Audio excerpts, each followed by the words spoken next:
আসলে এটা এখানে দুটা ন্যারেটিভ আছে। একটা হচ্ছে শান্তি চুক্তির কতগুলি ধারা বাস্তবায়িত হয়েছে, বাট ফান্ডামেন্টাল যে ধারাটা সেটা হচ্ছে ভূমিকে নিয়ে।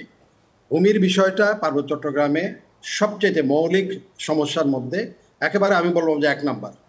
তো সেটা কেন সমাধান করা হয়নি, বারবার কমিশন করা হয়েছে, কমিশন সেখানে গিয়েছে। এই যে আশরাফ ভাই বলছেন এখন যে তৃতীয় প্রজন্ম যারা জন্মগ্রহণ করেছে তারা ওখানে তাদেরকে আর কিছু করার নেই, তারা ওখানে দে পার্মানেন্টলি সেটেলড। সেখানে যে জমির বন্দোবস্ত যেটা করা হয়েছিল যখন 50 বছর আগে যাদেরকে নেওয়া হয়েছিল তাদের প্রত্যেক ফ্যামিলিকে সেখানে 5 একর করে জমি দেওয়া হয়েছিল। সেই অনেক জমি সেখানে পাহাড়িদের জমি, যারা অরিজিনালি তাদের কাছে কোনো কাগজপত্র নাই, সেখানে কোনো আমাদের এই প্লেনল্যান্ডের মতো পাহাড়ে পার্মানেন্ট কোনো ভূমি ব্যবস্থাপনা সেখানে ছিল না। ধরেন এখন যেই পরিবারটা সেখানে দখলে আছে, যেই পরিবার তাকে কিভাবে উচ্ছেদ করবে, তাকে কোথায় নিয়ে যাবে, এটা একটা দুটা কেস নয়, এটা লক্ষ লক্ষ কেস এখানে আছে। সেগুলোর মধ্যে এই যে এই ভূমির যে সমস্যা, এটা কমিশন যায়, একদিকে বাঙালিরা সেখানে তাদেরকে অবরোধ করে, হরতাল ডাকে, ভূমি কমিশন চলে আসে, অপারগতা প্রকাশ করে।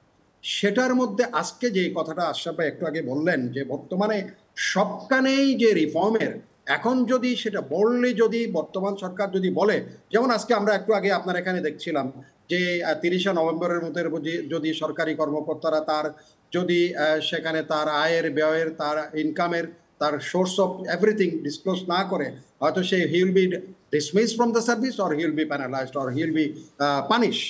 এই ধরনের কোনো ড্রাস্টিক যদি সেখানে অ্যাকশন যদি এই সরকার নিতে পারে, আগের সরকার পলিটিক্যাল আসছিল, সেখানে আশরাফ ভাই হয়তো টেনে আনছেন আগের সরকারের সবকিছুকে সেখানে পার্বত্য চট্টগ্রামে, সেখানে ভালো মন্দ দুটা আছে। অতীতের অনেক সরকার কিন্তু পার্বত্য চট্টগ্রামে শান্তি চুক্তি করতে পারে নাই, কিন্তু বিগত সরকার অন্তত একটা ফাউন্ডেশন দিয়ে গিয়েছে, একটা শান্তি চুক্তি হয়েছে।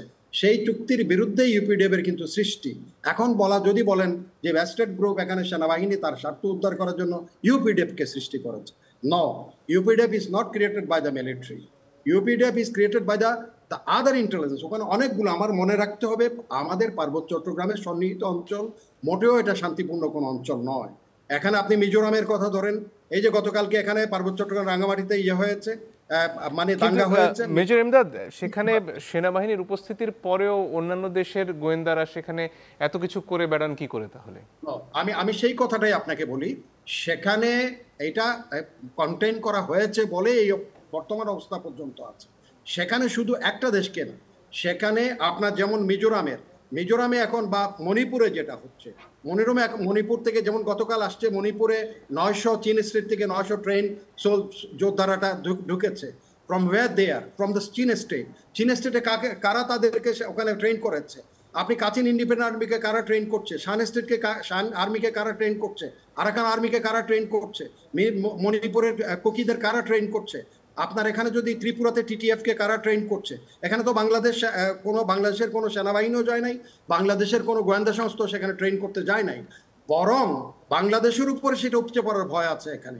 যেমন গতকালকে ত্রিপুরার বাণিজ্য মন্ত্রী চিঠি লিখেছে মোদীকে যে to have to take necessary steps, যেরকম হিলট্রেক্স এই হচ্ছে সেই হচ্ছে। এখন আমাদের ফরেন মিনিস্ট্রি কিন্তু এটা নিয়ে এখনো পর্যন্ত উচ্চবাচ্য কিছুই করে নাই। এখন তারপর ধরেন আপনি মণিপুরের এই যে মিজোরামের যে যারা চাকমারা আছে বা কুকিরা আছে, তাদের দেয়ার লিঙ্ক আপ উইথ দ্য মণিপুরের মিজোরাম, কুকিদের সাথে লিঙ্ক আপ, আপনার চাকমারা সেখানে, আপনার ত্রিপুরা এদিক দিয়ে পুরো বেল্টার সাথে লিঙ্ক আপ। এখন সেখানে আপনি যদি মনে করেন যে রাজনৈতিক সমাধান আনার জন্য, কালকেই তো সেনাবাহিনী is a command bias. Ashraf ভাই যেটা বললেন, কালকে সকালবেলায় তো এই ইন্টারিম গভর্নমেন্ট একটা অর্ডার দিতে পারে পার্বত্য চট্টগ্রাম থেকে, all the brigades will be drawn, come to the, আমরা ওখানে পলিটিক্যাল সলিউশন দিয়ে দিচ্ছি, রাজনৈতিক সলিউশন কালকে সকাল থেকে শুরু হয়ে যাবে। আপনি এইটুকু পারে নাই রাজনীতিবিদরা, যে এই যে কুকির কথা বললেন ব্যারিস্টার জ্যোতির্ময়, সেখানে এই যে কুকিদের পাশে গিয়ে একজন রাজনীতিবিদ কখনো তাদের কোনো অনুষ্ঠানে তাদের পাশে দাঁড়ায় নেই। এই যে ঘটনাগুলি হচ্ছে পার্বত্য চট্টগ্রামে, মেইন স্ট্রিম যারা রাজনীতি করেন, যারা রাজনীতিবিদ আছেন, তারা কখনো তাদেরকে ওন করেন নাই, তাদের পাশে গিয়ে না বাঙালিদের পাশে দাঁড়িয়েছে, না চাকমার পাশে দাঁড়িয়েছে, না জি। ত্রিপুরার কাছে দাঁড়িয়েছে, তার কোনো একটা সামাজিক অনুষ্ঠানে যায় নাই, তার কোনো পালা পর্বণে যায় নাই, তাকে কখনো ওন করে না। I am agreed with this, যে এখানে রাজনীতিবিদদের সবচেয়ে বড় ফেলিওর, আর্মিকে এখানে টানার কোনো দরকার নেই। আর্মি যে কমান্ড বায়াস, কালকে সকালে অর্ডার দিলেই পরশুদিন সকালে চলে আসবে। আপনি যদি এখন রাজনীতিবিদরা কি করেছেন সেই জবাবদিহিটুকু করেন, রাজনীতি কেন ওখানে ফেল করেছে, কেন রাজনীতিবিদরা গিয়ে ওখানে, মেইন স্ট্রিম রাজনীতিবিদরা পার্বত্য চট্টগ্রামে যান নাই, ঢাকাতে বসে সমস্ত রাজনীতি হয় ঢাকা চট্টগ্রাম, আপনি পার্বত্য চট্টগ্রামে কেন রাজনীতি করতে যান নাই, কেন তাদের কাছে ডাকা টানা হয় নাই? এখন রাজনীতিবিদরা, আমাদের মেইন স্ট্রিম রাজনীতিবিদরা সবসময় আপনি প্রশ্ন করেন, তারা বলবে যে এটা is the problem of army. আর্মির কাঁধের উপরে সমস্ত কিছু চড়িয়ে দিয়ে ওনারা দিক দিক করে এখন যা হবে সেনাবাহিনী। এই যে আমাদের উপদেষ্টারা গেছেন, দে ডিপেন্ড অন দ্য মিলিটারি, তাদের কাছে ব্রিফ নিচ্ছে কি হচ্ছে। আরে তুমি মেইন সাধারণ মানুষের সাথে তুমি গিয়ে কথা বলো। কালকে দেখলাম তো কি করেছেন ওনারা, and they do not have the first hand information what is going on in Chittagong hill tracks. একজন বলেছেন যে এখানে হাত ভেঙে দিব, আরেকজন বলছে যে এখানে বিদেশের হাত আছে। তাহলে দুইটা বিপরীত ধর্মী কথাবার্তা। আমরা তো নিজেরাই ওখানে স্ট্রিমলাইনে আসি না, একত্র হতে পারি নাই যে ঘটনাটা কি, আমরা একটা মেসেজ দিব সম্মিলিতভাবে। তো রাজনীতির এখানে পার্বত্য চট্টগ্রামে আমাদের রাজনীতি একেবারে টোটালি ব্যর্থ। এখন সেনাবাহিনী আছে বলে অন্তত মারামারিটা কিছুটা কন্টেইন করে। কালকে চলে আসতে বলুন সেনাবাহিনী, পরশুদিন দেখবেন রাজনীতিবিদরা ওখানে কি করেন।